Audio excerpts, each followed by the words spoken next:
இது மாய பூமி, அழகிய விவசாய பூமி, பயிர் வளர்த்திடும் நேய பூமி, உயிர் வளர்த்திடும் தூய பூமி, அழகிய விவசாய பூமி, தாய்மடி என தாங்கும் பூமி, தொப்புள் கொடி நம்ம பூமி, அழகிய விவசாய பூமி, காவல் தெய்வம் நம்ம பூமி, இது அழகிய விவசாய பூமி.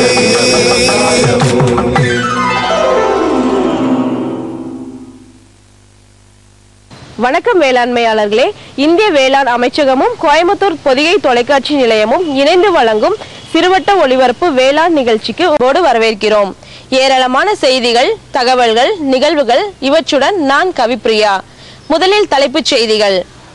மொட்டை மாடியில் பசுமை தோட்டம், நகர்ப்புற தோட்டக்கலை அபிவிருத்தி திட்டம், வருமானம் அள்ளித்தரும் கத்திரிக்காய் தோட்டம், முன்னோடி வேளாண்மையாளர் பி ஜோதிமணியின் திட்டம். இனி விரிவான செய்திகள். கோவையில் தோட்டக்கலை அபிவிருத்தி திட்டம் துவங்க விருப்பமுள்ளவர்கள் இனி தோட்டக்கலை துறையை தொடர்பு கொள்ளலாம். கோவை மாவட்டம் நகர்ப்புற மக்கள் தங்களுக்கு தேவையான காய்கறிகளை தாமே பயிரிட்டுக் கொள்ள தமிழக அரசு நகர்ப்புற தோட்டக்கலை அபிவிருத்தி திட்டம் செயல்படுகிறது.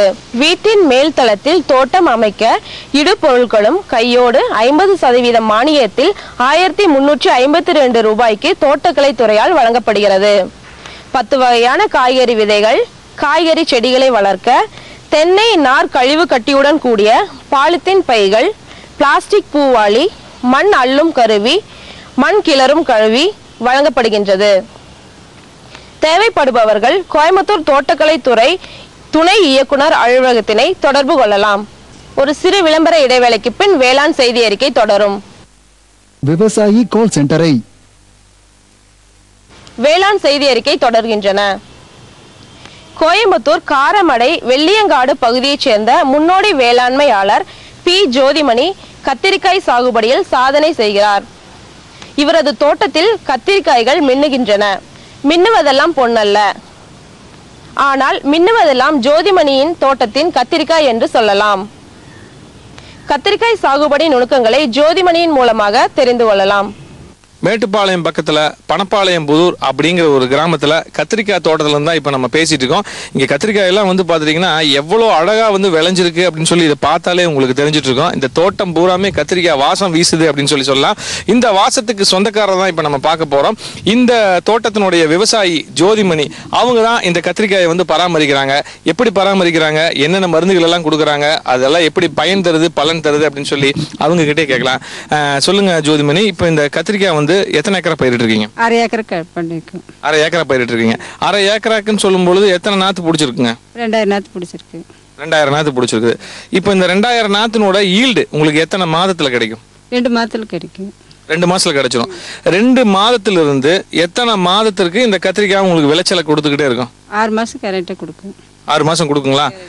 இப்போ வாரத்துக்கு எத்தனை பொறிப்பு பொறிப்பீங்க? 2 தடவை பொறிப்போம். 2 தடவை பொறிப்பீங்க. ஒரு பொறிப்புக்கு எத்தனை கிலோ உங்களுக்கு கிடைக்கும்? 300 கிலோ பக்கமாக கிடைக்கும். 300. அப்போ 2 தடவை பொறிக்கிறது ஒரு 600 கிலோ. இப்போ இந்த 600 கிலோ அப்படின்னு சொல்லும் பொழுது எத்தனை மாதத்திற்கு தொடர்ந்து உங்களுக்கு ஈல்டு கொடுத்துக்கிட்டே இருக்கும்? 6 மாதம் கரெக்டாக கொடுக்கும். 6 மாதம். அப்புறம் சிலதெல்லாம் 7-8 மாதம் கூட போகும். இப்போ இந்த பராமரிக்க தகுந்தாப்புல போடும். சரிங்க. போட்டா களை எடுத்து போட்டா வரலாங்க. இப்போ இந்த 6 மாதத்துல இருந்து 8 மாதம் வரைக்கும் உங்களுக்கு இந்த பொறிப்பு வந்துகிட்டே இருக்குன்னு சொல்றீங்க. இதுல சுமாரா எவ்வளவு டன் கிடைக்கும் உங்களுக்கு? 15 டன் பக்கமா கிடைக்கும். 15 டன். இன்னைக்கு கிலோ என்ன விலைக்கு போகுதுங்க? கிலோ 25 ரூபா பக்கமா போகுது. 25 ரூபா. ஒரு 20 ரூபாயில இருந்து 25 ரூபா வரைக்கும் போகுது. அப்ப 20 ரூபா நம்ம சுமாரா கணக்கு போட்டா கூட ஒரு 15 டன் அப்படின்னு சொல்லும் பொழுது ஒரு டன் 20,000. 15 டன் அப்படிங்கிறது ஒரு 3 லட்சம் ரூபா. 3 லட்சம். இந்த 3 லட்சத்துலங்க உங்களுக்கு கிட்டத்தட்ட இந்த 8 மாதத்துல செலவு போக உங்களுக்கு எவ்வளவு நிக்குங்க? செலவு ஒரு 60,000 70,000 பக்கமா போயிருங்க. மருந்து அடிக்கிறது, களை எடுக்கிறது, இதுக்கெல்லாம் ஒரு 60,000 பக்கமா போயிருங்க. இப்போ அந்த 60,000 போனா கூட உங்களுக்கு 2,40,000 ரூபாய் நிக்கும். இந்த 2,40,000ங்கிறது ஒரு 8 மாதத்துல இருக்கக்கூடிய ஒரு வருமானம். சரிங்க. அப்ப இது ஒரு நல்ல ஒரு லாபமான ஒரு பயிர். சரிங்க. இதுல என்னென்ன நோய் எல்லாம் தாக்குன்னு சொல்லுங்க. நோய் பூச்சி, வெள்ளை பூச்சி தாக்குங்க. இந்த கள்ளிப்பூச்சி தாக்கு. இப்போ வேறு புழு கொஞ்சம் தாக்குங்க. இதுக்கு என்னென்ன மருந்துகள் எல்லாம் கொடுப்பீங்க? வெள்ளை பூச்சிக்கு அலோன்ட்டும் அடிக்கலாங்க. செடி நல்லா வரக்கு அலோன்ட்ட மருந்து அடிக்க. அப்புறம் பாய்க்கு அக்ரி சொல்கிற மாதிரி அடிச்சுக்குவோம். இது இல்லாம இயற்கை உரங்களை நீங்க ஏதாவது கொடுக்குறீங்களா? இயற்கை எரு தாங்க. எருவுதான் அது கொடுத்துறீங்க. எப்பவுமே எந்த ஒரு வெள்ளாமைக்குமே வந்து பாத்துட்டீங்கன்னா தண்ணி அப்படிங்கிறது ரொம்ப ரொம்ப ஒரு முக்கியமான ஒண்ணு. இப்ப கத்திரிக்காய் வந்து தண்ணி அதிகமா குடிக்குமா, அளவா குடிக்குமா, எத்தனை நாளைக்கு ஒரு நீங்க தண்ணி கொடுக்குறீங்க? வாரத்துக்கு கொடுத்து வாரத்துக்கு ஒரு தடவை கொடுத்தாலே போதும், நல்லா ஈடு கிடைக்கும். சுடு தண்ணிக்கு தப்பு இல்லைங்க, வாரத்துக்கு ஒரு கொடுக்கலாம். இப்ப நீங்க சுடு தண்ணி தான் போட்டிருக்கீங்களா? கண்டிப்பா சுடு தண்ணி. சரிங்க. இப்ப இந்த தண்ணி வந்து கொடுக்குறீங்க, வாரத்துக்கு ஒரு தண்ணி கொடுக்குறீங்க. சில இடங்கள்ல எல்லாம் தண்ணி பற்றாக்குறையும். வேச காலத்துக்கெல்லாம் இந்த கத்திரிக்காய் தாங்குங்களா? வேச தாங்குங்க, கிளைமேட் தகுந்தாப்புக்கு தாங்கும். இப்ப இந்த கத்திரிக்காய் வந்து நீங்க பறிச்சு சந்தைக்கு நீங்க கொண்டு போறீங்களா, இல்ல அவங்களே கொண்டு வந்துடுறாங்க வந்து எடுத்துக்கிறாங்களா? இப்போ வந்து எடுத்துக்குவாங்க, நம்மளும் கொண்டு போகலாங்க, ஒன்றும் தப்பு இல்லைங்க. இப்போ எப்படி பண்ணாலும் யூஸ் ஆகுங்க, ஒன்றும் பிரச்சனை இல்லை. உங்க கிராமத்துக்கு பக்கத்துல மார்க்கெட் அப்படின்னா எங்க இருக்குங்க? காரமடை பக்கத்துல இருக்கு.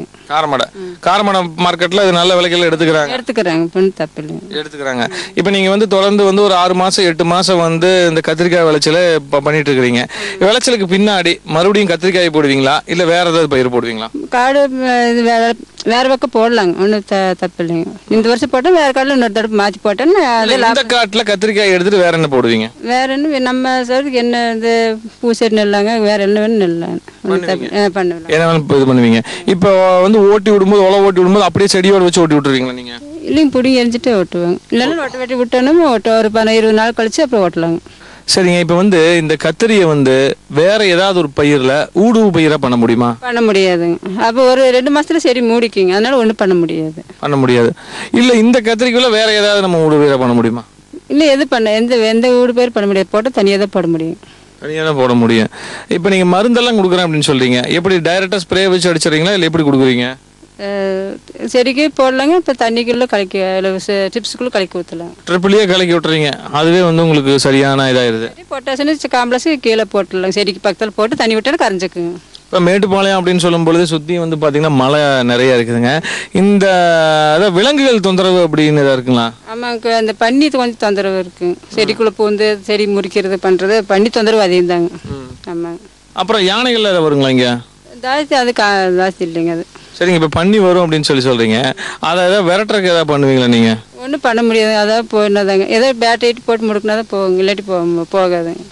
ஆமாம். இப்போ நீங்களே வந்து உங்கள் தோட்டத்தில் வந்து வேலை செய்கிறதுனால இப்போ வந்து உங்களுக்கு ஆள் கூலி எல்லாம் வந்து உங்களுக்கு கம்மியாகுதுங்களா?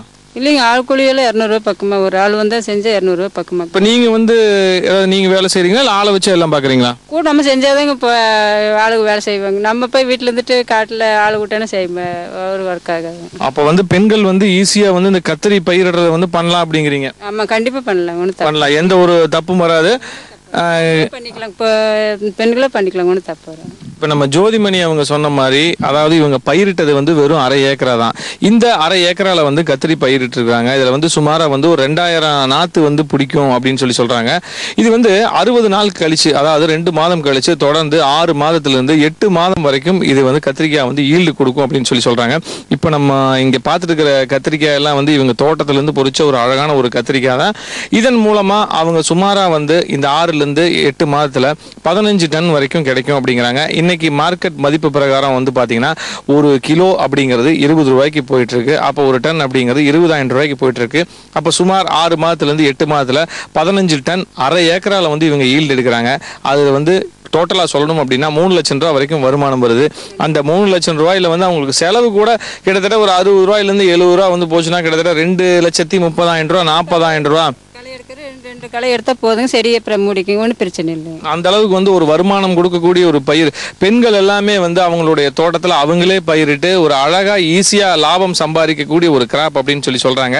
இந்த ஒரு கத்திரிக்காய் பயிரிடுறதுல உங்களுக்கு ஏதாவது சந்தேகங்களோ இல்லை விளக்கங்களோ, எப்படி எல்லாம் புது வகையான ஒரு டெக்னிக் ஏதாவது உங்களுக்கு தேவைப்பட்டது அப்படின்னா கண்டிப்பா நீங்க ஜோதிமணி அவங்கள வந்து தொடர்பு கொள்ளலாம். கண்டிப்பா உங்களுக்கான விளக்கங்களுக்கும் சந்தேகங்களையும் அவர் வந்து நிவர்த்தி செய்வார். ஜோதிமணிங்க, பணப்பாளையம் புதூர், பாரதி நகர் தோட்டங்க, பாரதி தோட்டம். என்ன இதை கத்திரிக்காயோட என்ன இது ஈல்டு கிடைக்காம சந்தேகம் வந்தால் எங்களை அணுகலாங்க. மீண்டும் தலைப்புச் செய்திகள். மொட்டை மாடியில் பசுமை தோட்டம், நகர்ப்புற தோட்டக்கலை அபிவிருத்தி திட்டம். வருமானம் அள்ளித்தரும் கத்திரிக்காய் தோட்டம், முன்னோடி வேளாண்மையாளர் பி ஜோதிமணியின் திட்டம். இத்துடன் வேளாண் செய்தி அறிக்கை இனிதே நிறைவடைகிறது. நன்றி, வணக்கம். இது மாய பூமி, அழகிய விவசாய பூமி, பயிர் வளர்த்திடும் நேய பூமி, உயிர் வளர்த்திடும் தூய பூமி,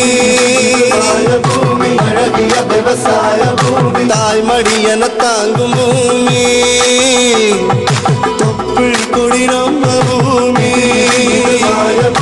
அழகிய விவசாய பூமி, காவல் தெய்வம் நம்ம பூமி, இது அழகிய விவசாய பூமி.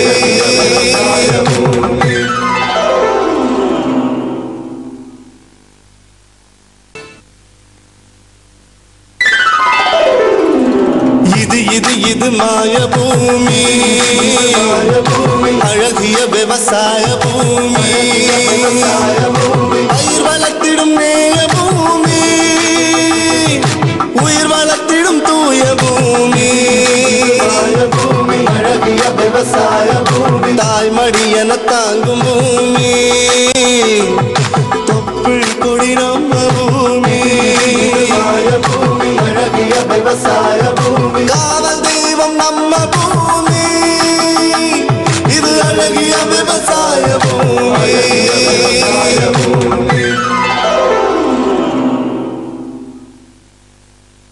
கோயம்புத்தூர் மாவட்டத்தில் பொள்ளாச்சி வட்டத்தில் ஜமீன் காலியாவரத்தில் தான் நம்ம இப்போ இருக்கோம். நம்ம இருக்கக்கூடிய தோட்டம் பார்த்தீங்கன்னா பெரிய பாப்பு அண்ணா அவர்களுடைய தோட்டம் தான். இங்கே நீங்களே பாருங்கள், மாங்காய் வந்து கொத்து கொத்தா அது தரை மட்டத்தில் காய்ச்சிருக்கு. பெரிய பெரிய மரங்களில் தான் மாங்காயெல்லாம் காய்ச்சிருக்கிறது நம்ம பார்த்துருக்கோம். பட் இங்கே சின்ன சின்ன மரங்களே வந்து ரொம்ப அழகாக காய்ச்சிருக்கு. இந்த முக்கணிகள் ஒன்றான மா பழ வாழைன்னு சொல்லுவாங்க. அதில் வந்து பார்த்திங்கன்னா இந்த மாங்கனி வந்து இங்கே ரொம்ப அழகாக காய்ச்சிருக்கு. இது ஒரு நல்ல சீசன் அப்படின்னு சொல்கிறாங்க. சரி, இந்த மாங்கனி வந்து உற்பத்தி பண்ணுறதுக்கு என்னெல்லாம் இவங்க முயற்சிகள் மேற்கொள்கிறாங்க, என்னெல்லாம் இதில் சிரமங்கள் இருக்குது, இதில் எப்படி செய்யும்போது வருமானங்கள் எந்த அளவுக்கு கிடைக்குது, இது மாதிரி பல விஷயங்களை வந்து நம்ம இப்போ கேட்டு தெரிஞ்சுக்க போகிறோம். அண்ணா வணக்கம், எப்படி இருக்கீங்க? நல்லா இருக்குங்கண்ணா. ரைட். இப்போ மாங்கனி அப்படின்னு சொல்லும்போது பொள்ளாச்சின்னு எடுத்துக்கிட்டீங்களா, தென்னமரம் தான் வந்து தேங்காய் வந்து அவங்க உற்பத்தியில் முதல் இடத்துல இருக்குன்னு சொல்லுவாங்க. அப்படி இருக்கும்போது அந்த தேங்காயை விட்டுட்டு இந்த மாமரத்தை நீங்கள் வந்து சூஸ் பண்ணி வந்து நீங்கள் பயிரிட்டுறதுக்கு என்ன காரணம்? வந்துங்க இந்த 94 ஒரு வறட்சி வந்து இல்லைங்க. அப்போ நான் என்ன நினச்சிட்டேங்கன்னா, வந்து எல்லாமே தென்னை போட்டால் இருக்கிற தண்ணி வந்து இந்த வறட்சிக்கு வந்து இது இருக்கிற நம்பர் போகுது. எனக்கு 10 ஏக்கர் இருக்குதுங்க. 10 ஏக்கரை வந்து நான் 5 ஏக்கரை வந்து தென்னை போட்டோம். வறட்சி அந்த காலத்தில் வந்தது. அன்றைக்கி நாங்கள் என்ன பண்ணோம்னா, மாவை போட்டால் நல்லா இருக்குது, மாவு வந்து மானாவரி வெள்ளாமை அப்படிங்கிறதுக்காக நாங்கள் ஒரு சாகுபடி பண்ணோம். அதில் வெரைட்டி கேக்கில் வந்து அல்போன்ஸா பெங்கன்பள்ளின்னு சொன்னாங்க. அந்த வெரைட்டி தான் அன்றைக்கி எடுத்தா வளர்த்தணும். ஒரு 2 வருஷம் சிரமம் வந்து எங்களுக்கு தண்ணி ஊற்றுறதுக்கு. அந்த தண்ணி ஊற்றி வளர்த்தி 2 வருஷம் 3 வருஷம் 3வது வருஷம் அது மானாவரி ஆகி போச்சு. தண்ணி தேவையில்லை, ஒன்றும் தேவையில்லை.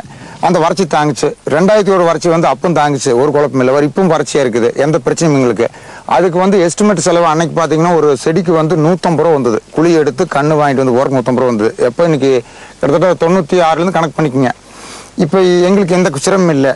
எனக்கு இதே வேற எல்லா வேலையுமே இந்த காடு போகிற இந்த மாம் போட்டிருந்தோம்னா அருமையான வெரைட்டி மாதிரி கிடச்சிருந்தேன்னா சிவனே இருந்திருக்கலாம். இப்போ என்னென்ன வெரைட்டிங்க? இப்போ செந்தூரா ஒரு 10 செடிங்க, ஒரு 5 ஏக்கராவில். பாக்கி பூரா வந்து இது பங்கனப்பள்ளி, பாதி அல்போன்ஸாங்க.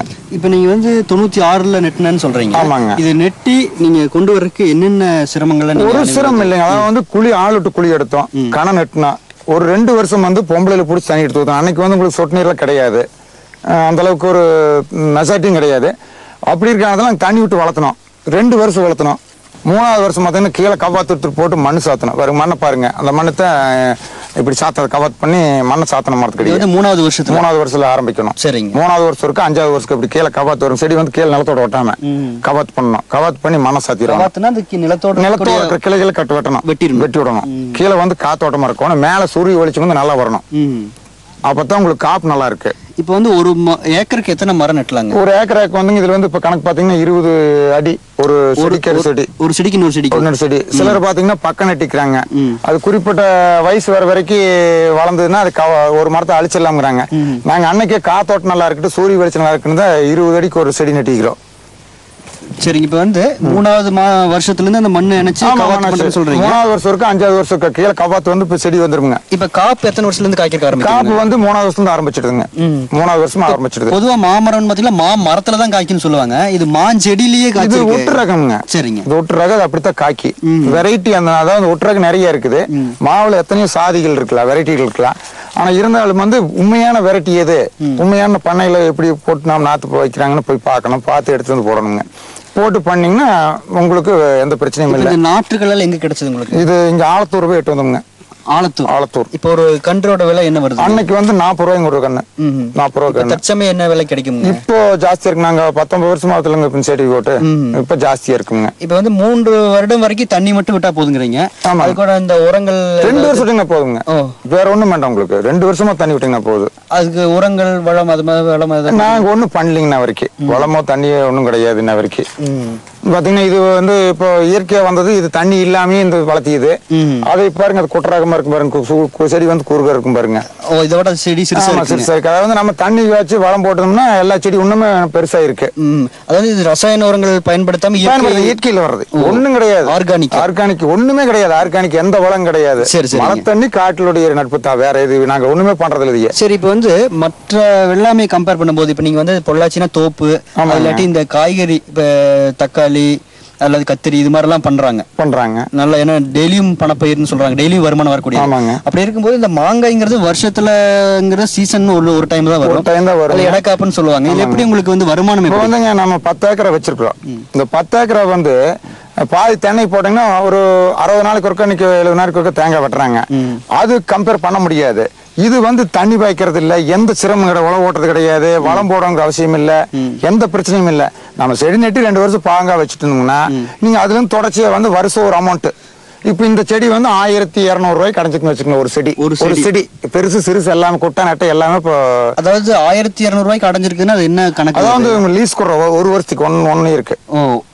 மாசம் 1000 மாசம்.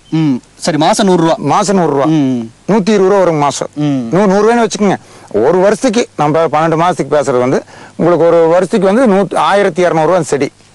அப்ப நம்மளுக்கு கம்பேர் அடுத்த வெள்ளாமை பண்ணீங்கன்னா அடுத்த வெள்ளாமை பூரா வளம் போடணும், தண்ணி வைக்கணும், உழவு ஓட்டணும், கொலை எடுக்கணும், செடி கட்டணும், தக்காளின்னு வச்சுங்க. எல்லாத்துக்கும் இஷ்டமா.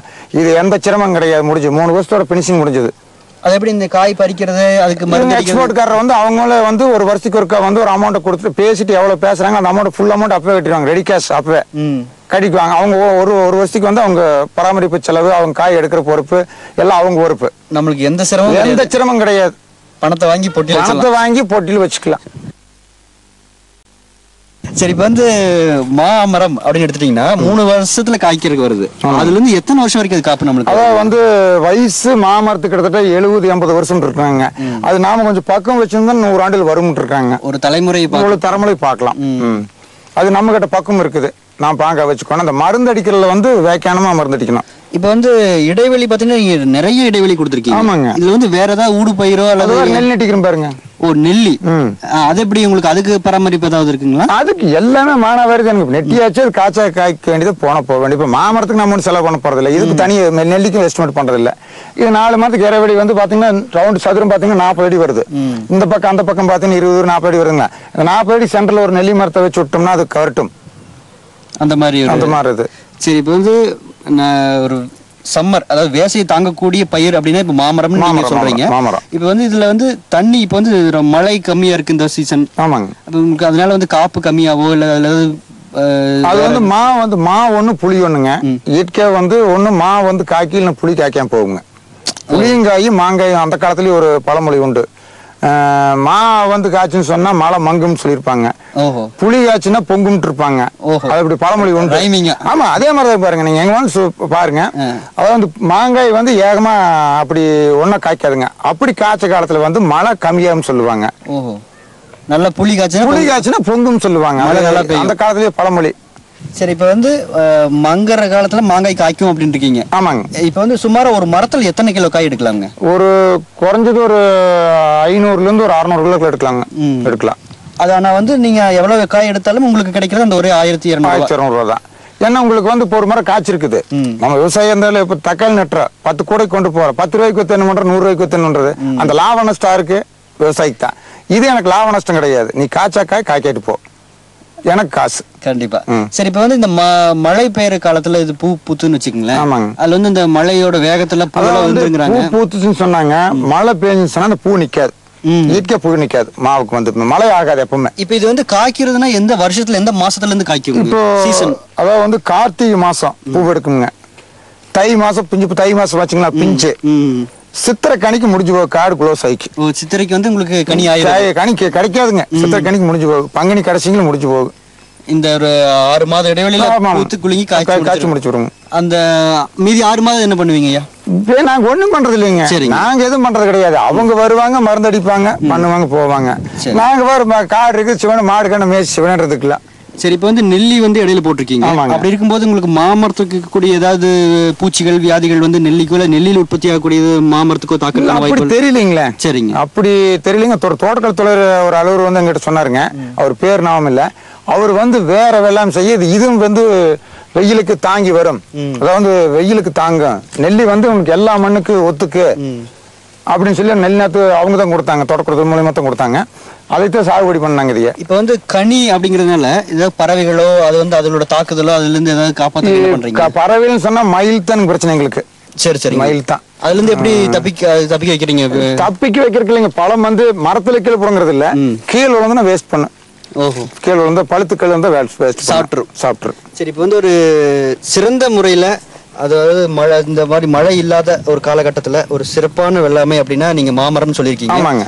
இது வந்து எப்படி இதுக்கான நிலம் எப்படி தேர்வு செய்றீங்க? இப்ப வந்து இது நல்ல தரிசு பூமியில் நட்டுவாங்க. எல்லா பூமியும் நட்டலாம். தரிசு பூமியில் நட்டல. எந்த பூமிக்கு வந்து மாவு வந்து இந்த பல வகையில பூரா எல்லா வெள்ளாமைக்கு வரும். இல்ல, பொதுவா பாத்தீங்கன்னா இப்ப நல்ல மணல் அல்லது செம்மண் பூமியில இருந்தனா மற்ற இந்த நிலக்கடலை அது மாதிரி எல்லாம் செய்வாங்க. பட் இது மாதிரி மாமரம் கொய்யா மரம் இதெல்லாம் நட்டுறதுன்னா வந்து அந்த நிலம் வந்து எதுக்குமே கேட்பாங்க அவங்க, பயன்படாது அப்படின்னு சொல்லுவாங்க. சரள மண்ணு. சரிங்க. இது பாத்தீங்கன்னா இன்னைக்கு தண்ணி பாஞ்சா நாளைக்கு காஞ்சி போகுது, இன்னைக்கு தண்ணி பாஞ்சா நாளைக்கு காஞ்சி போகுது. இதுதான் நாங்க பார்த்ததுல கலக்காய் போட்டிருக்கு, நெல் போட்டிருக்குது, எல்லாம் தான் போட்டதில்ல. சரி, இப்போ இது மாதிரி இவ்வளவு லாபம் இவ்வளவு சலுகைகள் இருக்கக்கூடிய இந்த பயிர் நீங்க அழகா பண்ணி அழகா வருமானம் ஈட்டிட்டு இருக்கீங்க. இப்ப பாத்துட்டு இருக்கக்கூடிய புதிய தொலைக்காட்சி நிலைய நேயர்களுக்கு நீங்க சொல்லக்கூடிய ஒரு அட்வைஸ்னா எந்த ஒரு விவசாயி இருந்தாலுமே ஒரே வெள்ளாமே சாகுபடி. தக்காளின்னு சொன்னா நம்ம விவசாயம் என்னன்னா 10 ஏக்கர் இருக்குதா, 10 ஏக்கர் தக்காளி விட்டு ஒரு லட்சக்காரன் ஆகணும்னு நினைக்க கூடாதுங்க. மத்த வெள்ளாமை வெங்காயம் நட்டலாம், மிளகாய் நட்டலாம். நான் நினைச்சேன் நம்மளது 500 கோடி தக்காளி இறங்கணும்னு ஆசைப்படுறோம். அது தப்புங்க. ஒரு வெள்ளம் போனா ஒரு வெள்ளம் காப்பாற்றணும்.